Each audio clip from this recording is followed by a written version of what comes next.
सी language सीखने की series में हम जो सेकेंड टॉपिक जो लेने वाले हैं वो टाइप्स ऑफ प्रोग्रामिंग लैंग्वेज है। अभी टाइप्स ऑफ प्रोग्रामिंग लैंग्वेज से मैं मेरा ये मतलब नहीं है कि मैं पाइथन जावा या बाकी की लैंग्वेजेस के बारे में बात कर रहा हूँ। जो मेन ब्रॉड क्लासिफिकेशन जो होता है लैंग्वेज का उसके बारे में बात कर रहा हूँ। उसके बारे में जो हम पढ़ने जा रहे हैं वो है टाइप्स जो है उसके लो लेवल लैंग्वेज है और एक हाई लेवल लैंग्वेज है। ऑब्वियसली मतलब जब लैंग्वेज डेवलप हुई होगी तो एकदम लोअर लेवल से हुई होगी, फिर उसके बाद में कुछ डेवलपमेंट हुआ रहेगा उसमें, और उसके बाद में फिर हाई लेवल लैंग्वेज पे आए। तो लो लैंग्वेज लेवल्स बेसिकली ऐसी होती है जिसमें हमारा नेक्स्ट टू मतलब डायरेक्ट इंटरेक्शन होता है जो मशीन से है। अ, जैसे कि आपने प्रोसेसर्स के बारे में पढ़ा होगा, तो प्रोसेसर्स के ऊपर हम जो प्रोग्रामिंग होती है वो कोई और सिस्टम से या सॉफ्टवेयर के द्वारा करते हैं, बट डायरेक्ट हम उसके ऊपर कोडिंग नहीं करते। कई बार प्रोसेसर से हम डायरेक्ट वर्क कराते हैं। तो लो लेवल लैंग्वेजेस में जैसे कि डायरेक्ट वन जो बिट्स होती है 1 या 0, ऐसा इंटरेक्शन हम बोल सकते हैं, वो होता है डायरेक्ट लो लेवल लैंग्वेजेस में। तो कुछ पॉइंट्स है वो हम रीड कर लेते हैं, बता बता देता हूँ मैं। These are close to machine instructions providing less abstraction। ये बहुत क्लोज होती है, मतलब एब्स्ट्रैक्शन। अभी मेन जो टॉपिक है हमारा वो एब्स्ट्रैक्शन के बारे में। एब्स्ट्रैक्शन मतलब कि कुछ डिटेल्स जो होती है वो यूजर से हाइड होती है, और मतलब कंप्यूटर को वो उसके बारे में पता नहीं, मतलब जो यूजर है उसको वो जितना मतलब समझ पा रहा है पूरी डिटेल्स के बाद। अभी आप ट्रांजैक्शन कभी भी करते हैं, एक एग्जांपल ले लेते हैं। आपने एक कहीं पे जाके बैंक में जाके आपका कार्ड स्वाइप करते हैं, तो आपको ये नहीं पता है कि कार्ड स्वाइप होने के बाद में क्या प्रोसेस हो रही है, मतलब जो बैकएंड में जो काम चल रहा है। आपने स्वाइप कर लिया, आपको जो ऑप्शंस आ गए पिन डालने का या बाकी सारे, तो वो वाले ऑप्शंस आ गए, बट आपको मेन जो पीछे हो रहा है वो जानने की जरूरत भी नहीं है, और आपको पता भी नहीं होता है वो। तो एब्स्ट्रैक्ट मतलब कुछ डेटा आपसे छुपा हुआ रहता है जिसकी जानने की आपको नेसेसिटी भी नहीं है, जरूरत ही नहीं है उसके इसके लिए उसको छुपा के रखा हुआ रहता है जब हम डेटा के बारे में टॉपिक्स के बारे में बात करते हैं। तो इसमें डायरेक्ट एब्स्ट्रैक्शन, लेस एब्स्ट्रैक्शन मतलब हम डायरेक्ट इंटरैक्ट करते हैं मशीन के जो हार्डवेयर है, सॉफ्टवेयर जो भी, सॉफ्टवेयर नहीं बोलूंगा हार्डवेयर जो बोलूंगा, तो उससे डायरेक्ट इंटरैक्शन होता है हार्डवेयर जो मशीन होती है उसके साथ में। Interact directly with registers and memory. अभी जो कंपोनेंट्स होते हैं जैसे कि मेमोरी और रजिस्टर्स भी यूज किए जाते हैं मेमोरी जो है वो सेव करने के लिए। तो मेमोरी का एक जो मेन हिस्सा होता है वो रजिस्टर्स और रजिस्टर्स को बोला जाता है मेमोरी सेव करने के लिए। जो स्टार्टिंग में इनिशियल्स में जो यूज किए गए थे, तो रजिस्टर्स को यूज किया गया था। अभी जो थर्ड डिफरेंस है वो मशीन डिपेंडेंट है। मशीन डिपेंडेंट मतलब आप हर एक हर एक मशीन पे अगर आप जाएंगे, प्रोसेसर्स जब आप पढ़ेंगे प्रोसेसर्स के बारे में, माइक्रो प्रोसेसर्स या माइक्रो कंट्रोलर्स, तो हर एक डिपेंड करता है, मतलब मैं कितने इनपुट्स दे रहा हूँ। कुछ कुछ प्रोसेसर्स जो रहते हैं वो 4 बिट्स के भी हो सकते हैं, 8 बिट्स हो सकते हैं, या 16 बिट्स के। आपने प्रोसेस के बारे में सुना हुआ रहेगा। तो और 32 बिट्स के भी होते हैं। तो प्रोसेसर्स पे डिपेंड करता है, मतलब कितने इनपुट ले सकते हैं हम, कितने बिट्स डिनोट कर सकते हैं एक पर्टिकुलर टाइप ऑफ डिजिट को रिप्रेजेंट करने के लिए। तो वो मशीन डिपेंडेंट मतलब हर एक मशीन अलग अलग टाइप्स के इनपुट्स ले सकती है। तो मैं अगर मैं इस मशीन पे वर्क कर रहा हूँ तो ये पॉसिबल नहीं है कि ये सेम जो कोड है, जो भी इंस्ट्रक्शन मैं दे रहा हूँ वो बाकी मशीन पे भी वर्क करे। नॉन पोर्टेबल मतलब मैं ये जो लो लेवल लैंग्वेजेस है यहाँ पे किया हुआ जो कोई भी काम है, मेरा वर्क है, वो उसको मैं पोर्ट नहीं कर सकता, कहीं दूसरे मशीन पे यूज करने के लिए नहीं दे जा सकता, वहां पे सेव हो जाएगा। और ये फास्टर है एग्जीक्यूशन में। अभी फास्टर क्यों है, क्योंकि हम डायरेक्टली इंटरैक्ट कर रहे हैं। हमको कोई एक बड़ी प्रोसेस नहीं है कि आउटर स्क्रीन है, आउटर एक व्यू है, इंटरफेस है जिससे हमको फिर उसके बाद में प्रोसेस होगा और उसके बाद में वो मिलने वाला है।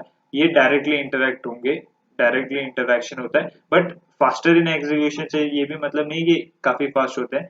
जैसे कि मैं अभी कोई मैं कोड दे रहा हूँ उसको, तो मुझे रिजल्ट जल्दी इंटरप्रेट कर देगा। जितना ज्यादा बड़ा कोड होगा उतना टाइम लेगा, कंज्यूम करेगा, बट एग्जीक्यूशन उसमें फास्ट होता है।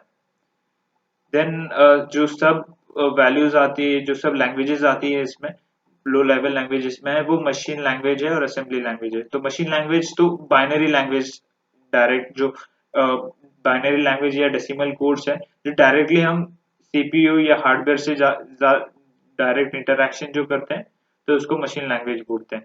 तो इसमें कोई ट्रांसलेशन नहीं, मतलब हम जो इनपुट भी देंगे ना मशीन को, वो डायरेक्टली बाइनरी कोड्स ही होंगे, बाइनरी या डेसिमल कोड्स या हेक्साडेसिमल, जो जो अलग अलग तरीके के कोड्स होते हैं वो प्रोवाइड करते हैं। असेंबली लैंग्वेज जो होती है वो binary, the binary codes are replaced by letters. मतलब अगर मैं एडिशन एक स्पेसिफिक जो है मेरा कीवर्ड, आप समझ लो उसको, और उसको मैं एक वैल्यू दे देता हूँ, कोई भी बाइनरी कोड दे देता हूँ, और उसका मतलब अगर मैं जब भी ऐड फंक्शन जो है मैं उसको यूज करूंगा, तो ये वाली जो कोड्स है वो रिप्लेस हो जाएंगे उसके लिए। और वो कोड्स वो जब रिप्लेस होगी तो ये ऐसा वर्क करेगा कोड जैसे कि एडिशन होना है। तो ये असेंबली लैंग्वेज है जो हायर डेवलप्ड है, और मशीन लैंग्वेज से थोड़ी फास्टर भी है। तो जो एग्जीक्यूशन होता है वो ज्यादा इजी हो जाता है, फास्टर हो जाता है। ठीक है, तो मशीन लैंग्वेज से थोड़ी फास्टर है। देन हमारे पास जो नेक्स्ट लैंग्वेज है वो है high level language. High level language means इसमें एब्स्ट्रैक्शन जो होता है वो बिल्कुल पूरा छुपा हुआ रहता है। इसमें एब्स्ट्रैक्शन हमको बिल्कुल भी नॉलेज नहीं होता है कि प्रोसेसर क्या है और कितना बिट्स पे डिपेंड करेगा। अब जब कभी भी ट्रांजैक्शन करते हैं तो आपको ये नहीं जरूरत पड़ती कि जो आप मशीन यूज कर रहे हैं, जो भी डिवाइस यूज कर रहे हैं, वो कितने बिट का है, राइट। तो इसके ऊपर ये डिपेंड नहीं करेगा। includes sets of words, symbols and rules। इसके अंदर कुछ symbols होते हैं, जैसे कि मैं डायरेक्टली बाइनरी ये सब वर्ड्स का यूज नहीं कर रहा हूँ, सीधा उसके लिए वर्ड्स रिप्लेस कर दिए गए, और वो नॉर्मल इंग्लिश जो लैंग्वेज का इंटरेक्शन होता है उसी की टाइप का होगा वो। मशीन इंडिपेंडेंट, जैसे कि मैंने बताया था, आप कई कई लैंग्वेजेस जो होती है वो डिपेंड करती है असेंबली का, जैसे कि हम मशीन लैंग्वेज का देख लिया है, हम देख चुके हैं उसके बारे में। तो इसमें आपको जो इंटरैक्शन वो जो रहेगा मशीन के साथ में, वो डिपेंड नहीं करेगा कि कितना इनपुट्स लिए गए हैं, उस पर डिपेंड नहीं करता है वो। और पोर्टेबल है, आप यहाँ से कहीं दूसरे उसमें कोई जो दूसरा सॉफ्टवेयर है वहां पे रन करके देख सकते हैं। हाई लेवल लैंग्वेज में तीन सब टाइटल्स हैं, जो प्रोसीजर ओरिएंटेड लैंग्वेज है, प्रॉब्लम ओरिएंटेड और नेचुरल लैंग्वेजेज है। प्रोसीजर ओरिएंटेड लैंग्वेजेस वो होते हैं जिसमें list of instructions where each statement tells the computer to do something. मतलब एक हर एक स्टेटमेंट जो है मेरा वो बताएगा प्रोसीजर, वो बताएगा कि क्या फॉलो करना है। जैसे कि एक स्टेटमेंट जो मैं बोल रहा हूँ कि add A plus A and B, तो इसमें मुझे ये समझ में आ रहा है कि ए और बी का एडिशन होना है, और उसके बाद में हर एक जो लाइन होती है वो मेरा एक स्पेसिफिक मुझे जो है बताती है कि मुझे स्पेसिफिक लाइन पे क्या करना है, इंस्ट्रक्शन प्रोवाइड करती है। Follow steps to reach desired outcome, ये स्टेप बाय स्टेप बताएगा कि कैसे आउटकम पे मूव करना है। This language is express logic, logic के बारे में बताएगा कि पहले ये स्टेप करना है। अभी जैसे कि मैं एक एग्जांपल कंसीडर कर लेता हूँ, टीवी, अगर मैं डिवीजन डिवीजन का कंसीडर कर लेता हूँ, तो मुझे 10 को अगर 2 से डिवाइड करना है, तो मुझे टू ये देखना पड़ेगा कि 2 5 के टेबल, मतलब 2 5 10 जो होता है, तो मुझे ये पता है कि मुझे 5 जो है वो मिलने वाला है क्वेश्चन में, राइट। तो ये वाला जो लॉजिक है, ये प्रोसीजर है, इस तरीके से जो स्टेप्स हैं वो फॉलो करने होंगे। कोई भी एक प्रोसीजर को एक टास्क को कंप्लीट करने के लिए प्रोसीजर फॉलो करते हैं। प्रॉब्लम ओरिएंटेड, ये डायरेक्ट आपको काफी सिमिलर लगेगा मैथमेटिकल जो एक्सप्रेशंस होते हैं, और यहाँ पे सीधा जो आउटपुट है उस पर फोकस किया जाता है, ना कि हर एक स्टेप्स में बताया जा रहा है कि क्या क्या करना है। नेचुरल लैंग्वेजेस है जो सब फील्ड ऑफ लिंग्विस्टिक्स है, कंप्यूटर साइंस, ये अभी तक आई नहीं है, आर्टिफिशियल इंटेलिजेंस पे डिपेंड करती है वो। तो कुछ ह्यूमन जो लैंग्वेज है उसकी सिमिलैरिटी में बनाई जा रही है वो, मतलब अभी तक डेवलप नहीं हुई है, प्रोग्रेस में है वो। और जैसे कि हम डायरेक्ट इंटरेक्शन कर पाए, हमको कोड लिखने की जरूरत ना पड़े, इस तरीके का लैंग्वेज डेवलप करने की कोशिश चल रही है। तो जैसे कि हमने ये पढ़ लिया अभी, बट तो अभी मेन क्वेश्चन जो अराइज होता है वो है कि सी लेवल लैंग्वेज जो हम पढ़ने वाले हैं, जो मेन टॉपिक है हमारा, तो वो कौन सी लैंग्वेज है। सी लैंग्वेज जो है वो मिडिल लेवल लेवल लैंग्वेज है, जो प्रोसीजरल लैंग्वेज है कंप्यूटर कंप्यूटर लैंग्वेज। मतलब मैं कोई भी एक पर्टिकुलर जो आउटपुट लाना है आउटकम के लिए मैं पूरा प्रोग्राम को जनरेट कर रहा हूँ, पूरे कोड्स लिख रहा हूँ, तो प्रोसीजर बाय प्रोसीजर जाएंगे, ना कि मैं सीधा सिर्फ सिर्फ फोकस जो है वो आउटकम पे करने वाला हूँ। ठीक है। और ये मिडिल लेवल लैंग्वेज है, इसके ऊपर डिस्कशन करेंगे हम कि वो मिडिल लेवल लैंग्वेज क्यों है। और programming language supporting structured programming, एक स्ट्रक्चर होता है पूरा, मतलब ये डेफिनेट स्टेप्स फॉलो करना है, इसके बाद में मेरा एक पर्टिकुलर आउटपुट आने वाला है। लेक्सिकल वेरिएबल स्कोप, मतलब मेरे पास मैं कितना भी ये कर सकता हूँ, मतलब एक पर्टिकुलर लिमिट नहीं है मुझे कि मैं इतने ही वेरिएबल्स ले सकता हूँ। मैं काफी वेरिएबल्स काफी जितना मुझे कोड बनाना होगा, कितने कीवर्ड्स की जरूरत, वर्ड्स की जरूरत लगेगी मुझे वेरिएबल्स के लिए, मुझे कोई ऐसा ये नहीं है कि मुझे इतने ही वर्ड्स यूज करना है। ठीक है। एंड रिकर्शन, रिकर्शन हम पढ़ेंगे। रिकर्शन जो होता है वो फंक्शन के ऊपर डिपेंड करता है। जैसे कि अभी मैं चाह रहा हूँ कि बार जो मैं वेरिएबल्स प्रोवाइड कर रहा हूँ उसका ए और बी का एडिशन होके सी में सेव हो जाए, और सी के बाद में सी में जो सेव हो गया है वो सम, उसमें अभी जो भी एक एक मैं करके वेरिएबल प्रोवाइड करूंगा उसका सी में एडिशन होते जाना चाहिए। तो मुझे एडिशन फंक्शन जो है उसको बार बार कॉल करने की जरूरत पड़ेगी, तो उसको हम रिकर्शन बोलेंगे। बट ये अभी टॉपिक में नहीं है, हम ये बाद में पढ़ने वाले हैं। ठीक है। और स्टैटिक टाइप है, स्टैटिक एंड डायनामिक, ये पूरा एक अलग टॉपिक होगा जिसके बारे में हम बाद में डिस्कस करेंगे, पूरा इसका वीडियो अलग होगा। अभी जो मिडिल लेवल लैंग्वेज जैसे कि मैंने बताया था सी क्यू है, तो उसके ऊपर डिस्कस कर लेते।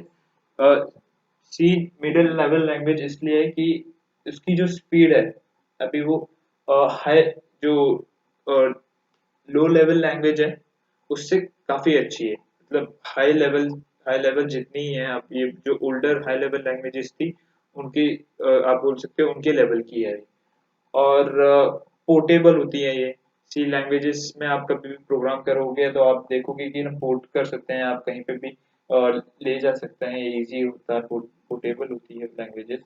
और अभी लो लैंग्वेज, जो लो लेवल लैंग्वेज होती है तो उसकी सिमिलैरिटी देख लेते हैं। उसमें सिमिलैरिटी ये है कि वो हार्डवेयर डिपेंडेंट है। मतलब अभी मैं पर्टिकुलर इस 32 बिट या 16 बिट के जो प्रोसेसर पे वर्क कर रहा हूँ, तो वो डिपेंड करेगा। मतलब मेरी एक पर्टिकुलर अभी जैसे कि वेरिएबल होता है, डेटा टाइप जो होते हैं मेरे, तो मैं एक डेटा टाइप को डिफाइन करता हूँ उसमें। तो डेटा टाइप की जो वैल्यू इसमें 16 बिट प्रोसेसर में सपोज एक डेटा टाइप की वैल्यू जो है वो 1 है, 1 डिजिट है, तो उसमें उसकी डबल हो जाती है जो हम 32 बिट प्रोसेसर की बात करते हैं। ठीक है। तो वैल्यू जो है वो अलग हो जाएगी, जितने मैं बिट्स ले सकता हूँ यूजर से, तो वो डिफर करेगा। ठीक है। और इसमें 32 जो कीवर्ड्स होते हैं मतलब वो पहले से रिजर्व्ड है। जो रिजर्व कीवर्ड्स होते हैं हमने जो मेन लो लेवल लैंग्वेजेस में देखा है, तो उसमें कीवर्ड जो है वो रिजर्व्ड होते हैं। तो काफी सिमिलैरिटीज है लो लेवल और हाई लेवल लैंग्वेजेस में। और एक और डिफरेंस है कि हम कंपाइलर्स का यूज करते हैं, ना कि इंटरप्रिटर्स का। जो हमने असेंबली लैंग्वेज है उसमें एक टॉपिक है इंटरप्रिटर्स पे वर्क करती है, वो हमारा पॉइंट ऑफ कंसर्न नहीं था, वो इसके लिए डिस्कस नहीं की गई है। असेंबली लैंग्वेज में जो हम यूज करेंगे, तो जो कन्वर्ट होगा बाइनरी लैंग्वेज में, हमारा जो भी कोड लिख रहे हैं हम, तो उसको जो कन्वर्ट करेगा, उसको जो ट्रांसलेट करेगा, हम बेसिकली ये समझ लेते हैं, उसको हम इंटरप्रेटर बोलते हैं। और सी लैंग्वेज में वो कंपाइलर होता है। तो कंपाइलर्स हम बाकी के हाई लेवल लैंग्वेजेस में देखेंगे, तो हम हम जो वर्क करने वाले हैं वो कंपाइलर्स पे वर्क करेंगे। तो वो सिमिलैरिटी है हाई लेवल लैंग्वेजेस के जैसे। और जो कंपाइलर्स है वो कन्वर्ट करेंगे जो हाई हाई लेवल लैंग्वेजेस के जो कोड्स होते हैं वो लो लेवल लैंग्वेजेस में, जो कंप्यूटर अंडरस्टैंडेबल लैंग्वेज है, इस तरीके से वर्क करने वाला है। तो ये एक ब्रॉड क्लासिफिकेशन दिया गया है प्रोग्रामिंग लैंग्वेज जो होती है उसका, जो क्लासिफाई की गई है हाई लेवल लैंग्वेज और लो लेवल लैंग्वेज। जिसमें लो लेवल लैंग्वेज में मशीन लैंग्वेज है, असेंबली लैंग्वेजेस है, प्रोसीजर और नॉन प्रोसीजरल और प्रॉब्लम ओरिएंटेड लैंग्वेजेस, ये इसके एग्जांपल्स हैं। ठीक है। आशा करता हूँ दोस्तों आपको मेरा जो वीडियो है वो पसंद आया होगा। ऐसी फर्दर जो नॉलेजेबल वीडियोस देखने के लिए आप आने वाले वीडियोस को ज़रूर देखें, क्योंकि इसमें पूरे सी लैंग्वेज के जो भी टॉपिक्स हैं सारे कवर किए जाएंगे।